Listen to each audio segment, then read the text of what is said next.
Dragii mei, bine ați revenit la un nou episod Aesthetic Review. Pielea, cel mai mare organ al corpului nostru, este puternică și totodată elastică, însă țesuturile cutanate pot fi afectate de o întindere prea rapidă. Atunci când stratul din mijloc al pielii se întinde foarte mult, fibrele de colagen se rup și astfel se formează vergeturile. Fie că vorbim despre vergeturi recente sau despre vergeturi mai vechi, ele rămân un subiect de cercetare și o provocare pentru domeniul estetic. Deși acestea nu reprezintă un pericol pentru sănătatea noastră, nu sunt deloc estetice, creează disconfort și, din păcate, afectează stima de sine. Astăzi aflăm de la Marcela Andrușcă, terapeut clinica Bela Botoșani, ce sunt vergeturile, cum apar și, cel mai important, cum putem să le tratăm. Bine ai venit, Marcela! Bine te-am găsit, Alina! Ce sunt vergeturile?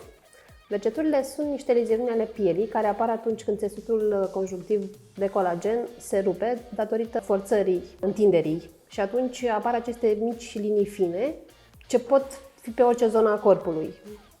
Fese, abdomen, zona sânilor, brațe. Pot avea diferite culori în funcție de cât sunt de vechi sau de noi. De la un roz pal până la un gri deschis. Deci astea sunt vergeturile. Sunt niște leziuni ale țesuturilor de colagen. Care sunt cauzele apariției vergeturilor? Cauzele apariției vergeturilor sunt diverse și multiple și pot afecta pe oricine. De la dereglări hormonale, predispoziții genetice, scădere bruscă în greutate, sarcină. Clinic s-a dovedit că mai mult de jumătate din femeile însărcinate, pe perioada celor 9 luni de sarcină, au vergeturi pe abdomen, pentru că pielea este obligată să se întindă toată acea perioadă. Ce înseamnă un tratament non-invaziv pentru tratarea vergeturilor? Un tratament non-invaziv este un tratament care nu lezează în niciun fel pielea. Deci nu o străpunge, nu o taie. Ajungem la soluția problemei în zona țintă cu alt fel de energii, cu electrostimulare, cu radiofrecvență, cu laser. Aparatul despre care o să vorbim astăzi, Biodermogenesis, este un aparat care este non-invaziv. Cum aleg medicii sau terapeuții un anumit echipament pentru tratarea vergeturilor?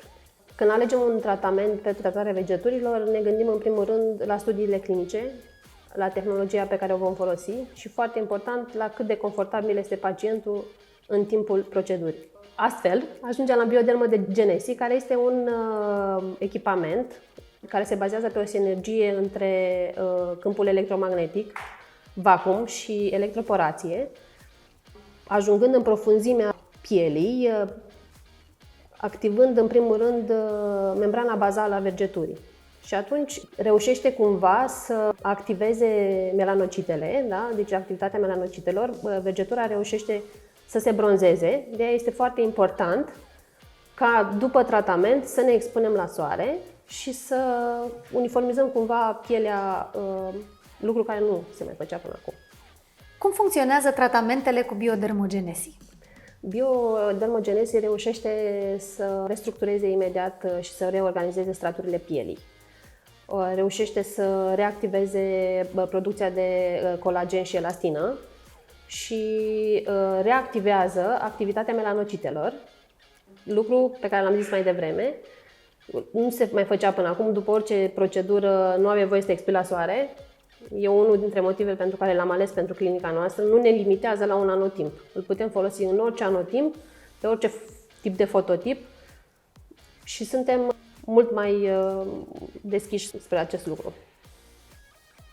În medie, câte ședințe de Biodermogenesis ar trebui să urmeze un pacient pentru a avea un efect cât mai vizibil? În medie 6-12 ședințe, în funcție de cât de veche este vergetura. Cu cât este mai veche, cu atât vom lucra mai mult pe ea. Nefiind vascularizată, nu avem cum să avem un rezultat.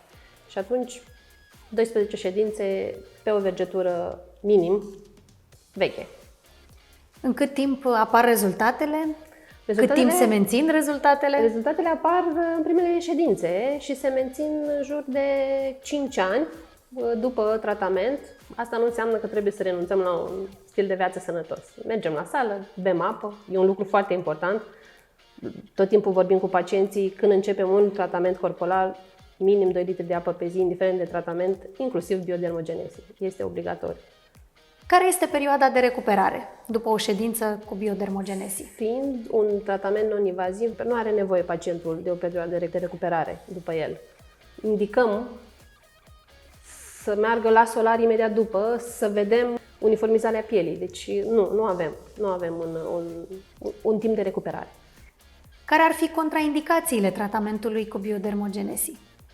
Nu există contraindicații. Fiind un tratament non-invaziv, singura recomandare pe care o avem este ca în timpul tratamentului să nu se facă în același timp alte proceduri cu laser pe zona pe care noi o lucrăm. Asta este singura contraindicație recomandată. Dar există recomandări înainte și după un tratament biodermogenesie? Singura recomandare este să bea multă apă pacientul, să poată să facă drenajul după. Deci nu există o contraindicație sau în continuare, să aibă o viață sănătoasă. Nu ne putem baza doar pe aparat. Dar e minunat că tehnologia avansează și ne ajută. Avem parte de posibilitatea de a rezolva o problemă care afectează atâtea femei. Exact. Mulțumim frumos, Marcela, pentru prezență. Mulțumesc și eu foarte mult. Ne vedem data viitoare la un nou episod al podcastului Aesthetic Review.